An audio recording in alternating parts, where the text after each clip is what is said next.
Salut tout le monde, c'est Nazva pour une nouvelle vidéo et on m'a demandé de faire la vidéo du RBA, du RPM tout simplement. Donc il me l'a envoyé, donc on va faire ça. Donc c'est d'abord compatible avec tout ce qui est RPM 40, NordPod 2, le Fetch Pro aussi, le pod de like, le pod Pose X que j'ai fait aussi en revue, le pod Nord X. Il est compatible sur plusieurs pods de la gamme Smoke tout simplement. Pas tous par contre, pas tous. Donc ça se présente comme ça. Donc ici il y a un petit hologramme, voilà, d'authenticité. Voilà un petit scratch d'authenticité ici. Voilà un packaging très très simple. Et à l'intérieur nous avons un petit tournevis, un vis de rechange et des joints de rechange. Et nous avons cette petite résistance. On n'a que ça, il n'y a pas de coton. Par contre, je trouve ça bizarre. D'habitude, ils fournissent toujours un coton. Et quand on l'ouvre, on a déjà une résistance toute prête. Avec un coil qui m'a l'air en Cantal ou en I80. En Cantal, il me semble, en spire espacé. Donc, spire espacé, c'est pas mal. Donc, on peut voir ici qu'il y a deux petits vis cruciformes. On a le petit tournevis qui va avec pour l'enlever, pour changer de coil. Donc ici et là, nous avons les arrivées de liquide qu'on peut voir ici. Voilà, le coton il plongera ici. Et là, au milieu, nous avons un trou qui est l'arrivée d'airflow qui arrivera par le bas ici. Voilà, avec ici le pôle positif, négatif. Voilà le petit joint. Donc il y a un joint ici et deux petits joints ici sur la cheminée. Bon, il n'y a rien de spécial. C'est pas en dôme, c'est légèrement incurvé ici. La cloche, c'est très petit. J'en ai un autre aussi de RBA. Celui-là, je l'ai utilisé. Ça se voit, le coil, il est un peu sali. Vous voyez, il n'est pas aussi blanc que l'autre qui est neuf. Donc, on va faire un montage. Voilà, je vais tout vous expliquer parce que apparemment il y a certains qui ont fait des erreurs et ça n'a pas trop bien marché pour eux. Donc, je vais vous expliquer. Donc déjà, je vais vous montrer ma technique pour nettoyer le coil. Donc ce que vous faites, c'est que vous enlevez la cloche, voilà, et vous le mettez dans le bon sens. Voilà, vous l'enfoncez bien comme ça dans la cartouche. Ensuite, vous mettez la cartouche comme ceci. Voilà, je l'ai mis à 20 watts. Et vous regardez par ici et vous appuyez sur Fire. Voilà, là, je crois que 20 watts, c'est un peu trop. Vous le mettez plutôt à 11 watts.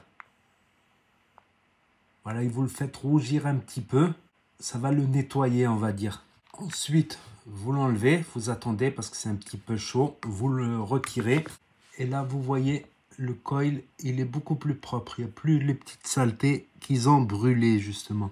Donc, on va le laisser refroidir et on va préparer le coton en attendant. Si vous prenez du coton puff, voilà, vous voyez que ici il y a des petites lignes. Donc, c'est le sens, voilà, il peut s'étirer dans ce sens-là. Mais dans ce sens-là, il ne peut pas s'étirer, même si on force. Donc toujours dans ce sens-là, dans le sens des fibres, bien évidemment. Après, on va couper une petite bande. Moi, je coupe très petit parce que le coil, le diamètre du coil est assez petit. Vous voyez ce que je veux dire? Le diamètre est quand même assez petit. On vient et on coupe en biseau comme ça. Ensuite, on fait tourner comme ça. Vous voyez, histoire que ça puisse rentrer d'un côté. Et on le tire de l'autre. Il y a même un petit peu trop de coton, je trouve. Là, il faut que le coton il puisse passer sans que ça déforme les spires non plus, sans que ça force de trop. Ensuite, on coupe l'extrémité ici. On coupe aussi de l'autre côté. C'est même beaucoup trop long, franchement. Je vais recouper encore un petit peu ici. Et encore un peu ici. Voilà, j'ai recoupé encore un petit peu. Ce qu'on peut faire, c'est qu'on peut aérer le coton en enlevant quelques brindilles comme ça de part et d'autre.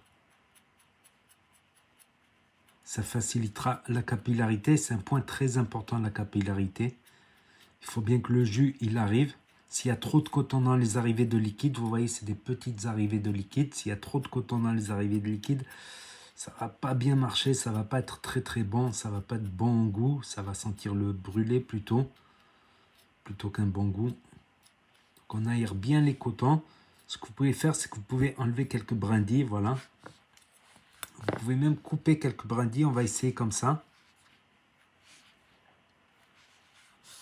Je vous dirai dans la conclusion, dans ma conclusion si si la technique d'aération, elle marche bien, ou s'il faut encore couper un petit peu.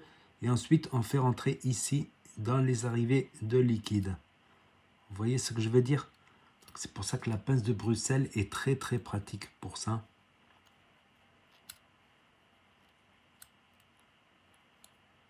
Je trouve même qu'il y a un peu trop de coton.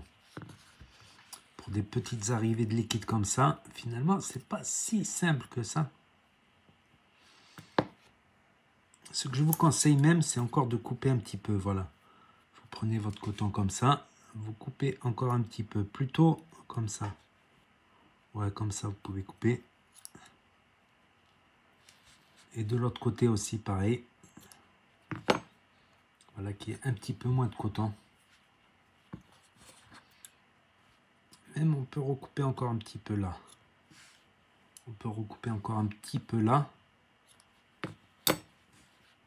Voilà, à peu près. Que ça dépasse un petit peu, voilà, que ça dépasse un petit peu le diamètre d'en bas. Ensuite, vous le prenez comme ça et vous le mettez à l'intérieur.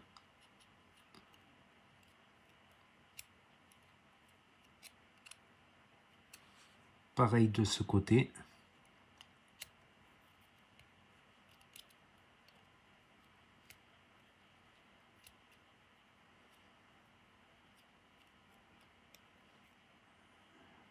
Ensuite, ce que vous faites, c'est que vous imbibez le coton avec du liquide. Donc, je vous conseille du 50-50. Si vous n'avez pas, ben, ça passe limite le 80 VG, ça passe. Mais il faudrait un peu enlever un peu de coton aux arrivées de liquide.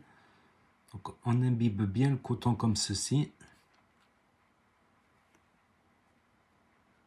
Voilà, faites attention parce qu'il y a du coton qui est passé en dessous, là, en dessous du coil. Ça, c'est des petits détails, il faut faire attention qu'il n'y ait pas de coton qui est passé en dessous du coil. Pareil ici. Ensuite, vous remettez la cloche comme ceci. Ensuite, vous le remettez ici, dans la cartouche, en veillant qu'il soit dans le bon sens parce qu'il y a des côtés qui sont aplatis. Ensuite, vous pouvez procéder au remplissage.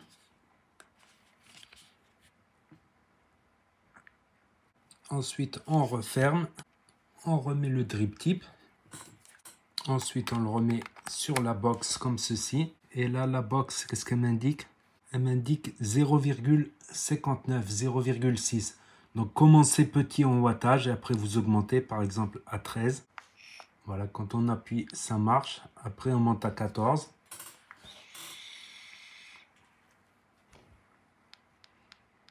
Donc, on peut monter à 20. On tire quelques barres. Et on monte progressivement ainsi.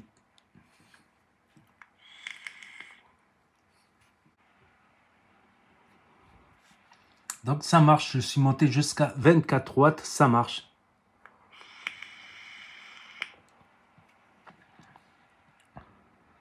Après, il ne faut pas trop cotonner. Voilà, j'en ai enlevé un petit peu. J'aurais pu même enlever encore un petit peu quelques brindilles de plus. Voilà, ça marche.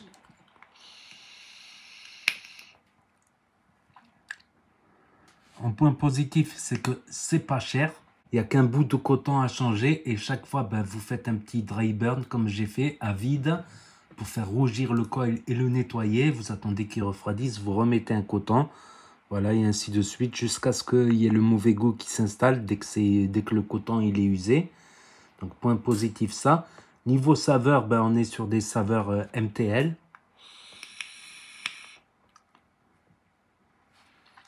Donc, je distingue bien mon jus, ça va. Pour du MTL, ça va. Pour du pod, ça va. Voilà, pour du pod, ça va. C'est une façon économique.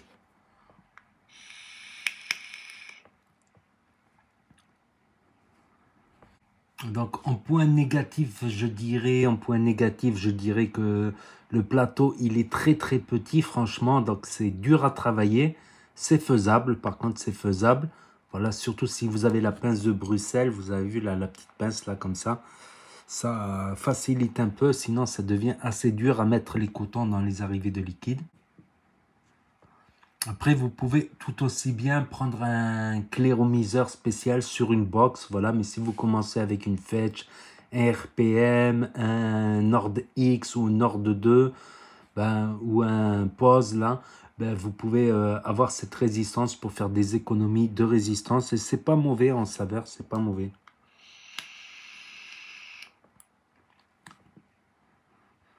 Voilà, si vous suivez mes conseils, voilà, vous réussirez et adaptez, voilà, selon la dose de coton que vous mettrez, voilà, les saveurs seront meilleures. Mais il faut faire gaffe, si vous ne mettez pas assez de coton, par contre, ça va fuir. Voilà, tout simplement. Donc, il faut en mettre pas énormément pour que le jus puisse remonter, bien sûr, dans le coil. Mais il ne faut pas en mettre trop, sinon le jus, il aura du mal à remonter. Et ça sera un inconvénient pour les chain veil, par exemple, quand vous tirez plusieurs barres d'affilée.